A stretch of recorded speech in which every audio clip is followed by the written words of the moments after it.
New questions following President Trump's meeting with Vladimir Putin. The White House Chief of Staff, Reince Priebus, dismissing claims that President Trump believed Putin when he denied meddling in the election. The president absolutely did not believe the denial of President Putin. What the president did is he immediately came into the meeting, talked about Russian meddling in the U.S. election, went after that issue at least 2 separate times. Here now is Ambassador John Bolton, former U.S. ambassador to the UN and Fox News contributor.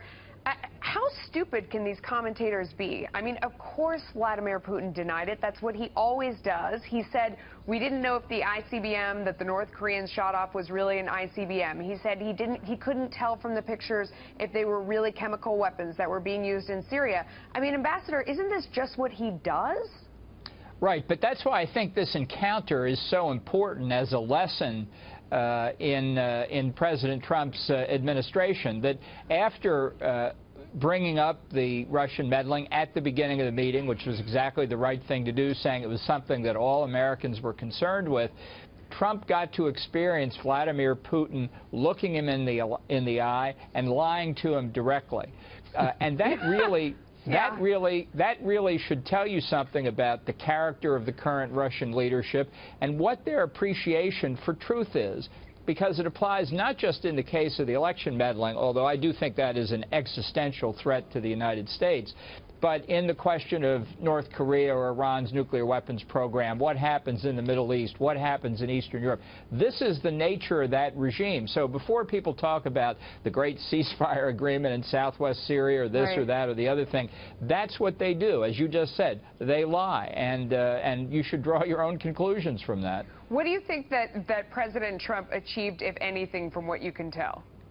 Well, I hope that what the impression he left with Putin was primarily a personal impression, and that, I think, is what this meeting really was about more than anything else, the two leaders taking each other's measure. Right. Because I do think Donald Trump is a strong personality, has strong views, he's got a strong resolve, which makes him the polar opposite of Barack Obama. And while I think Vladimir Putin could appreciate that intellectually from what he read and so on and so forth, again, seeing them in the room together, I think, makes a big difference. That, to me, is more important than anything else, because if Putin understands it correctly, it means he's got a very different president to deal with. Things have changed a lot. Meanwhile, a big win in the fight against ISIS. Iraqi Prime Minister al-Abadi declaring a victory over the Islamic State in Mosul. Ambassador Bolton, what do you make of this? Because we're calling it a victory, or they're calling it a victory, I should say, but at the same time, you know, this is a battle that is so far from over. Well, this is an extraordinarily complex multi-party conflict, and I think it should absolutely be the objective of the United States to defeat and destroy this caliphate, this ISIS control over territory as soon as possible. But unfortunately, we are still following the strategy of the Obama administration. And while the Kurds have played a major role in it, including in the victory in ISIS, basically what's happening is we are aiding the Baghdad government retake control of Sunni areas of Iraq.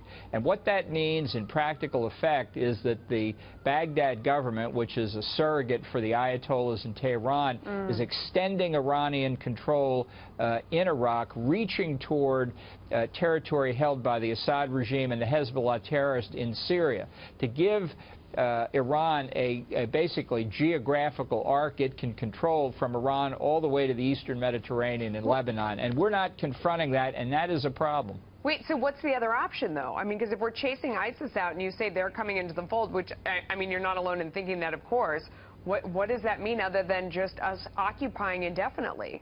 Well, we're losing a lot of time, and I think what extending the Baghdad government's control over western Iraq does is just lay the groundwork for another uprising by the Sunnis, who are simply not going to sit quietly in an environment where they're being dictated to, in effect, all the way from Tehran. You have the same sort of problem in eastern Syria, and what it means is we don't have a political strategy for what comes after the defeat of ISIS. The notion that you can simply assume that Iraq is recreated as Iraq and Syria is recreated as Syria is not going to work. In fact, the Kurds are going to be having an independence referendum in just a few months. I think there's little doubt how that is going to come out. Iraq has ceased to exist as a state, and we're acting like it's still there. John Bolton, thank you. Thank you, Melissa.